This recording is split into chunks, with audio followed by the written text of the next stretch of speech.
Have you ever felt like this world, the physical life we're living, is just a thin shell, covering something far greater? What if the reality we know is only the first step in a vast journey of the soul? From ancient scriptures and mystical traditions to modern spiritual teachings, a powerful belief has echoed across thousands of years. Reality is layered. Beyond this material world lie realms of energy, emotion, thought, memory, and pure light, each one more refined, more sacred, and more mysterious than the one before. In this video, we'll explore every spiritual plane from the dense physical layer to the highest realms of divine light and unity. You'll discover how teachings from Hinduism, Buddhism, Gnosticism, Kabbalah, and Western esotericism all point toward a hidden architecture of the universe and of your very soul. We'll travel through realms where dreams are real, where thought shapes reality, and where karmic patterns ripple across lifetimes. We'll arrive at the place where light becomes consciousness, and consciousness becomes one with the infinite. So if you've ever had a dream that felt more real than waking life, if you've ever meditated and felt yourself drifting beyond time, or if you've ever simply wondered, is there more than this? Then this journey is for you. Let's begin. The earthly plane. The earthly plane is the realm of the senses, the physical, tangible world we wake up to each morning. It's the place of trees and cities, of work and relationships, of birth and death, governed by the laws of time, gravity, matter, and cause and effect. It's the most familiar layer of existence. And yet, for all its concreteness, nearly every spiritual tradition insists that the earth is not our final home, but a crucial training ground. It is both a veil and a mirror. A veil, because it hides the true nature of our being. A mirror, because it reflects our inner world through our outer experiences. In Hindu philosophy, this plane is referred to as Maya, a powerful illusion that binds the soul to a false perception of reality. The pleasures and pains, the triumphs and tragedies, all are seen as waves on the surface of a deeper ocean. The soul forgets its divine origin because it is so consumed by the illusions of separation, ego, and material pursuit. In Gnostic traditions, the earthly plane is regarded more harshly, a prison for the divine spark, ruled by a lesser god or demiurge who keeps souls trapped in cycles of ignorance. Here, the physical is not evil, but deceptive. It lures us into thinking that what we see and touch is all there is, yet not all perspectives view the earth as entirely negative. In Kabbalah, the earth is called Malkut, the kingdom. Though it's the lowest of the 10 Sephirot on the tree of life, it holds immense spiritual importance. Malkut is where divinity is made manifest. It is the realm where all the other higher energies must eventually ground themselves. And so, despite being the lowest plane, it's the one with the most potential for transformation. Our lives here are not accidents. We are born into this density for a reason. The earthly plane offers what no other realm does: the friction of opposites, the tension of duality, the constant dance between shadow and light. These contrasts serve as the soul's greatest catalysts for awakening. Through heartbreak, we learn compassion. Through failure, humility. Through love, we taste eternity. In this way, every challenge becomes an initiation, every experience a message. Though we may be distracted by survival, ambition, or pleasure, there are moments, often born in silence, suffering, or awe, when the veil thins. We remember. We begin to seek. And that seeking is the first spark of the soul's upward journey through the layers of existence. The earthly plane is not a punishment. It's a sacred stage, the gateway to all other worlds. Here is where the divine experiment unfolds, where spirit dances in form. And so we honor this realm, not because it's perfect, but because it's possible. The soul's evolution begins here, where the light must shine through the mud. The astral plane is where the material world begins to dissolve, and the soul starts to remember its freedom. It's a realm of energy and emotion, imagination and intuition, a dimension that's not constrained by the laws of physics, but instead shaped by thought and feeling. Here, reality is fluid, and perception becomes the architect of experience. You don't walk in the astral, you drift. You don't speak, you transmit. You don't see with eyes, you see with awareness. It is the place between waking and sleeping, between matter and spirit. Every night, when you dream, you visit the astral, though most forget. It's the realm where shamans journey, where mystics wander during deep meditation, and where near-death experiencers often find themselves floating above their bodies. Across cultures, the astral has always been acknowledged as real, even if elusive. Ancient Egyptians spoke of the Ka, the subtle body that traveled beyond death. In theosophy and modern esotericism, the astral is mapped in detail, described as a vibrant world populated by spirits, guides, entities, and echoes of thought. This plane responds instantly to your emotional and mental state. Fear might manifest as a storm. Love might appear as radiant light. Everything in the astral has symbolic significance. A door may not just be a door, it may be a test, a transition, or an aspect of your own psyche. Because of this, the astral realm is sometimes called the realm of mirrors. It reflects not just who you are, but who you are becoming. Unhealed wounds, unresolved desires, and buried emotions rise to the surface here. It's not always comfortable, but it's always revealing. Astral projection, a conscious exit from the body to explore this plane, is considered by many spiritual schools as a rite of passage.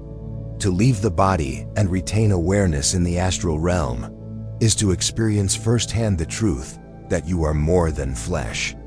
It's exhilarating, but also humbling. The soul realizes that reality is layered and that consciousness continues beyond the veil of death. But this freedom comes with responsibility. The astral is not just a playground, it's a proving ground. Here, you encounter both light and shadow. Some beings are helpers, others are deceivers. Discernment is key. In Eastern traditions, the astral realm is seen as part of the subtle body experience. It holds emotional residues, karmic impressions, and the seeds of future lifetimes. Tibetan Buddhism, for instance, describes intermediate states of consciousness bardos, which overlap with astral experiences after death or during deep meditation. But perhaps the most powerful truth of the astral plane is this: it teaches the soul to navigate the inner world. Long before one can master higher realms, one must first confront what lies beneath the surface of their own consciousness. In that sense, the astral isn't out there, it's within.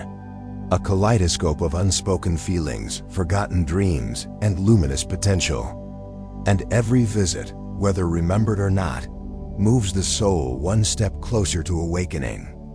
The etheric realm. The etheric realm is the subtle whisper, just beyond what we call real. It is the luminous skin of reality, the energetic twin of the physical world. If the earthly plane is form and the astral plane is emotion, then the etheric is vibration, pure movement, pure flow. Everything that exists in the material world casts a kind of energetic shadow here.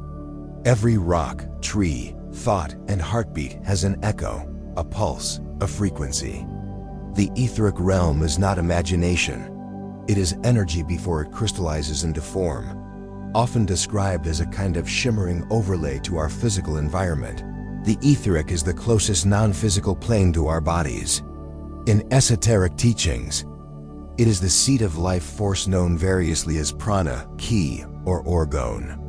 This is the current that animates our cells, that breathes our breath, that sparks thought into action. Without it, the body is just clay. With it, the body becomes a luminous vessel. Ancient healers knew this well. Traditional Chinese medicine, Ayurveda, and even Western alchemy all recognize the existence of this energy body.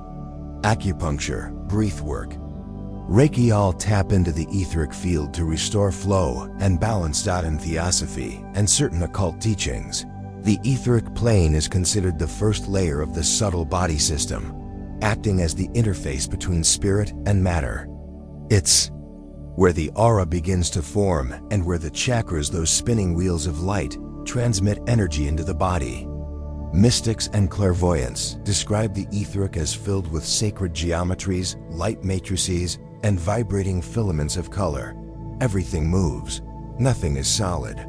To see it clearly is to recognize that matter is not still but dancing alive. With consciousness and form yet unformed, the etheric realm is also where energetic imprints are stored. Traumas, habits, and repeated thoughts leave subtle signatures in this layer, which over time can shape our health and destiny.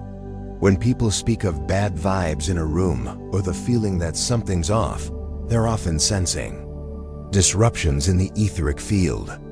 Likewise, when someone is vibrant, magnetic, or simply glows, it's because their etheric energy is flowing harmoniously. This is the realm where energy healers work. It's also where sensitive individuals begin to feel before they know.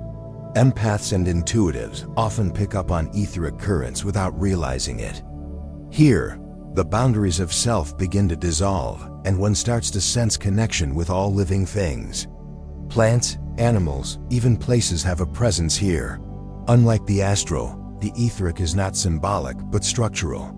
It's less a dream and more a blueprint. In some mystery schools, it's considered the foundation layer of the energetic ladder. Those who seek to master the flow of energy, whether for healing, magic, or transformation, must first understand the currents of this realm. To touch the etheric is to begin realizing that energy is not a metaphor, it's a reality, just beyond the visible, quietly shaping everything we know as life. And once seen, it can never be unseen. The mental plane. The mental plane is the domain where thought is not just internal chatter, it is substance. Here, ideas have form, logic takes shape, and consciousness begins to move independently of both the body and emotions. If the astral plane is like a dream that reacts to our feelings, then the mental plane is like a crystal architecture built from the very structure of thought itself. It's the realm of blueprints, of pure pattern, where the mind begins to glimpse its vast creative power. In this plane, what you think is what you become. This is not just metaphor. In many esoteric systems, especially Theosophy and Hermeticism, the mental plane is divided into two distinct strata. The lower mental plane, where personal thoughts, desires, memories, and reasoning reside, and the higher mental plane, where universal truths, archetypes, and collective wisdom dwell. The lower region is still colored by ego and personality. It's where we dream up ambitions, wrestle with ethics, and create personal realities. But the higher region is something else entirely. It is impersonal, expansive, and timeless. Here, the mind begins to merge with the cosmic mind. In this higher domain, individual thought dissolves into something larger. This is the home of the Akashic Records, said to be an infinite library containing the memory of all souls, events, and possibilities. Many mystics and clairvoyants report accessing this level during deep meditation or altered states of consciousness. Unlike the emotional symbolism of the astral, knowledge here is transmitted through direct insight. No words, no language, just sudden knowing. A single moment on the mental plane can provide revelations that would take a lifetime to articulate. In ordinary terms, the mental plane is also the realm of divine design. Spiritual masters and metaphysical architects operate here, constructing the frameworks for reality itself. It is said that all things, civilizations, inventions, even destinies, first exist here as thought forms before filtering down into the denser layers of existence. This makes the plane immensely powerful, but also dangerous for the untrained. Unfocused thoughts can give rise to unstable forms. Obsessive patterns can calcify into karmic structures. In the mental plane, clarity is king. The power of this realm is echoed in countless traditions. In Kabbalah, it corresponds to the Sephira Tiferet, beauty, harmony. the balancing force between mercy and judgment. In Buddhism, it relates to manas, the thinking mind that precedes realization but must be transcended. Even in modern psychology, the idea of mental schemas, the templates through which we interpret the world, echoes the ancient notion of the mind as a reality-shaper. Here, meditation becomes more than relaxation, it is creation. Visualizations can become vehicles for spiritual ascent. Mantras act as thought keys that unlock higher dimensions.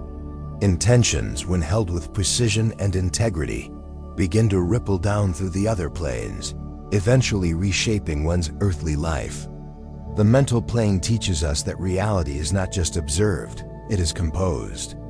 Not by accident, but by alignment. To rise through the mental plane is to begin mastering the art of conscious creation. It's where the soul learns that to think is to become, and to think purely is to become divine. The causal plane is where time bends, karma breathes, and destiny is woven like golden threads across lifetimes. It is the realm of origins, not of physical events, but of the intentions, archetypes, and soul-level currents that precede them. Here, the soul no longer clings to identity or emotion. It is not a character in a story, but the author behind the plot. This is the dimension of why you were born, why you suffer, why you love, and why your soul continues to evolve. Nothing that happens in the physical or subtle planes is random. In the causal plane, it becomes clear, everything has a spiritual reason. In Vedantic philosophy, this realm corresponds to the Karana Sharira, the causal body. It is subtle, luminous, and deeply silent. Not the silence of absence, but of knowing. It carries the impressions of all lives, the karmic seeds of future ones, and the soul's ultimate longing for reunion with the divine. Unlike the astral or mental bodies, the causal body does not think or feel in the human sense.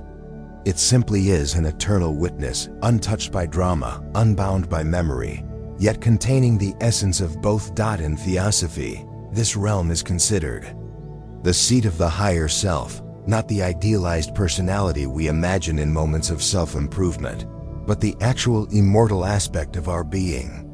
This is the soul in its purest continuity, stretching across incarnations.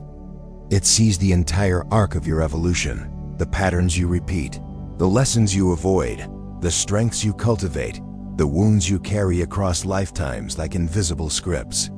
Here, the soul doesn't ask, "What should I do?"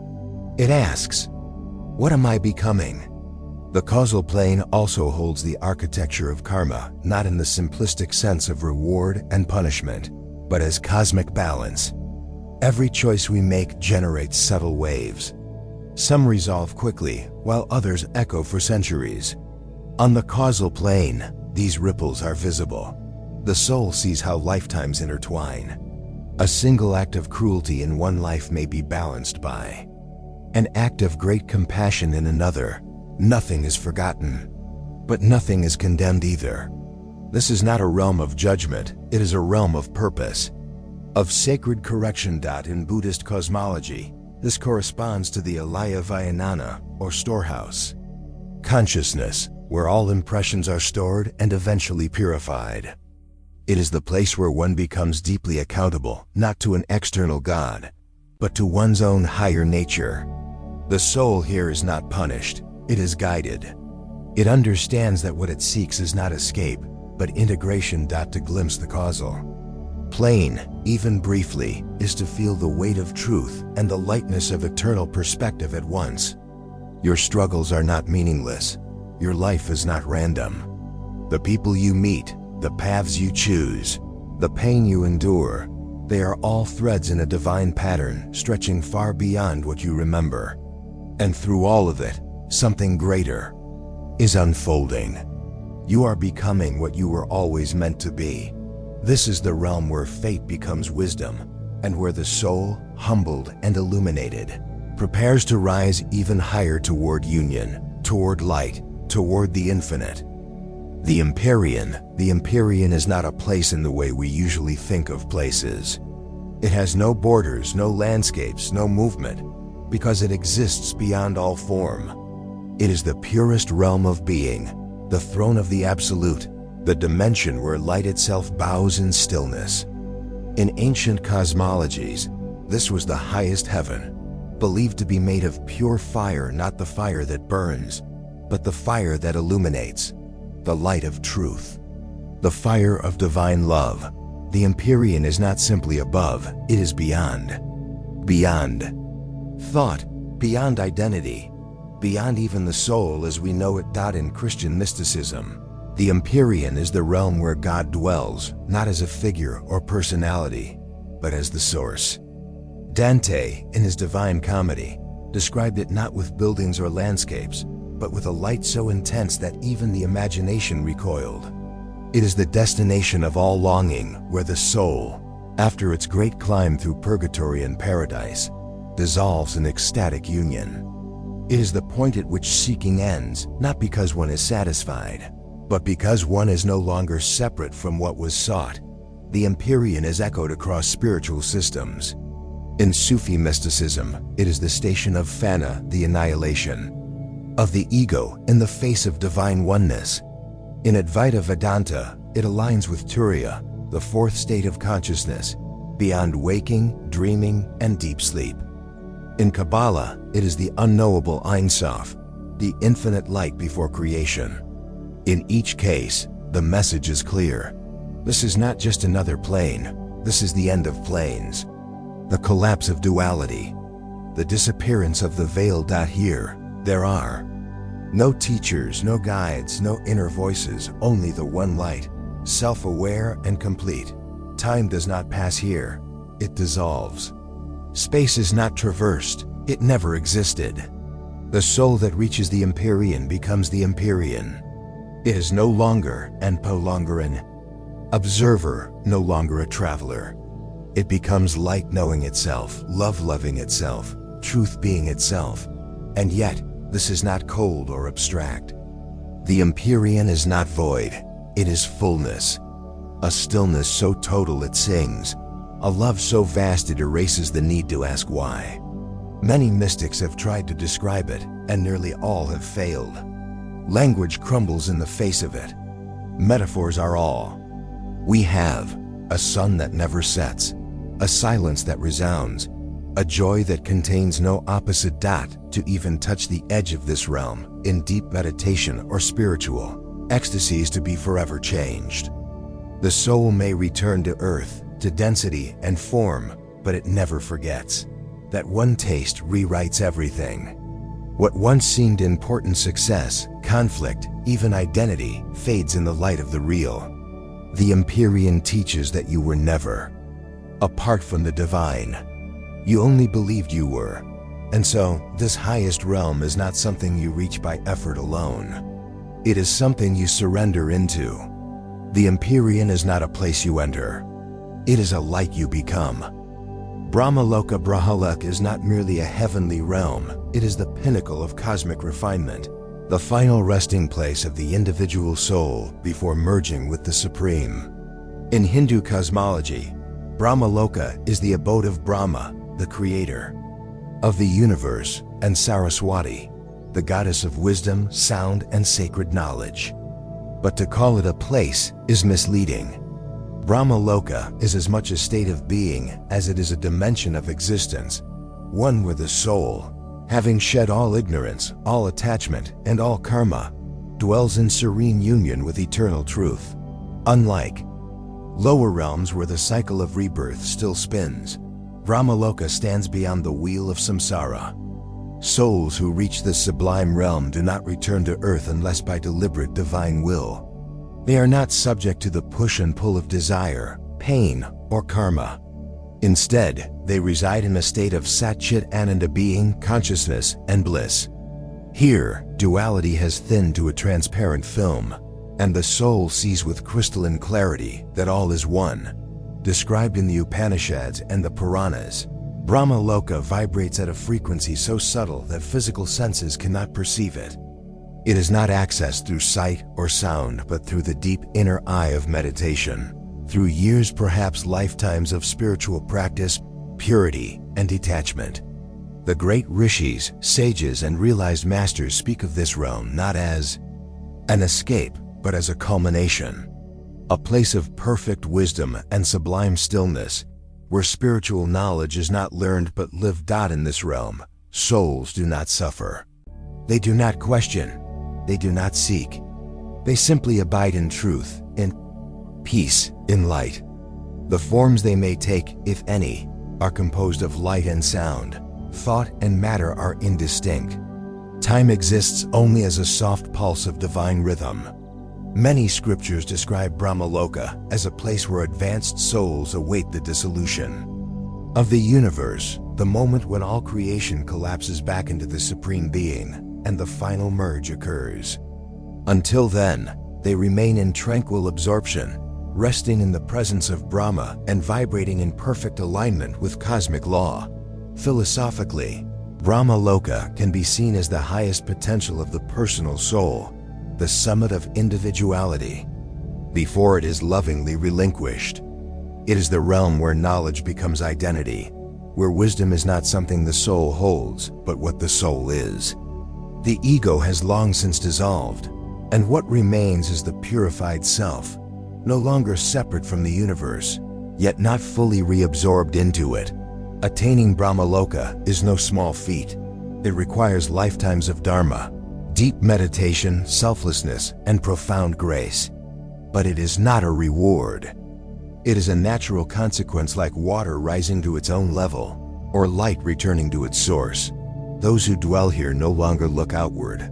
Their gaze is turned inward into the eternal flame. They do not speak of God. They reside in God. And when the final dissolution comes, they will not fall, they will merge into Brahman, the unchanging, the infinite, the real. Naraka is the realm of shadow and reckoning, the domain where the soul confronts the raw truth of its own actions. Often misunderstood as a place of eternal damnation, Naraka is not hell in the Western sense. In both Hindu and Buddhist cosmology, it is a realm of purification, not punishment. It exists not to condemn the soul, but to cleanse it. A necessary stop in the long journey of consciousness, where the soul is stripped of illusion and made to face itself in its most unfiltered state. Governed by Yama, the god of death and justice, Naraka is not ruled by evil. It is ruled by karma, neutral, precise, and inescapable. Every thought, word, and deed creates a subtle imprint on the soul. When these imprints accumulate without resolution, they generate consequences that cannot be bypassed. Naraka is where these consequences unfold, not out of cruelty, but out of cosmic balance. The Garuda Purana describes 21 levels of Naraka, each tailored to specific transgressions. From freezing wastelands to realms of suffocating darkness, each environment mirrors the energetic weight of one's karma. In Buddhism, there are 8 hot Narakas and 8 cold Narakas, with evocative names like Reviving Hell, Screaming Hell, and Hell of Crushing Mountains. But these are not eternal. They are temporary projections designed to shock the soul out of its attachments, illusions, and destructive patterns. Suffering in Naraka is not retribution. It is education. A soul may endure burning, freezing, drowning, or isolation, but not because some deity is angry. Rather, these experiences are mirror realities, constructed from the soul's own unresolved energies. One who inflicted pain may experience it. One who lied may be surrounded by confusion.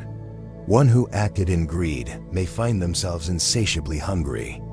The design is not to torment, but to awaken empathy, restore balance, and guide the soul back to harmony. Time in Naraka is not measured in years, but in vibrational shifts. When the soul begins to understand, to regret, to take responsibility, not as guilt, but as deep inner truth, then the suffering begins to dissolve. The soul is released, either into another incarnation or into a higher realm of learning. Some souls pass through Naraka quickly, others remain longer.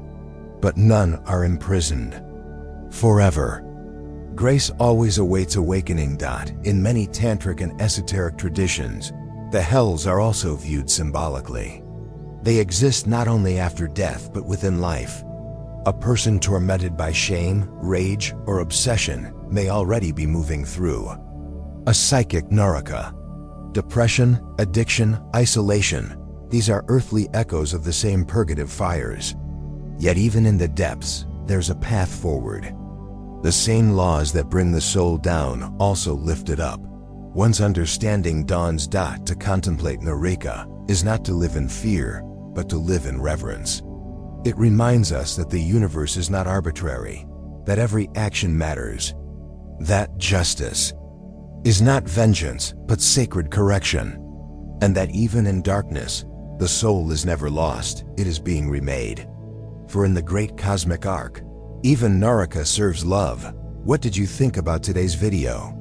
Feel free to share your thoughts and experiences in the comments below. Thank you for watching. If this video opened your mind or helped you see reality in a new light, don't forget to like and subscribe to Top Hidden Knowledge so you never miss our next deep dive into mystery, perception, and the hidden workings of our universe. And if you have time, explore more videos on our channel. We're just getting started. Until next time, stay curious, stay aware, and never stop questioning the world around you.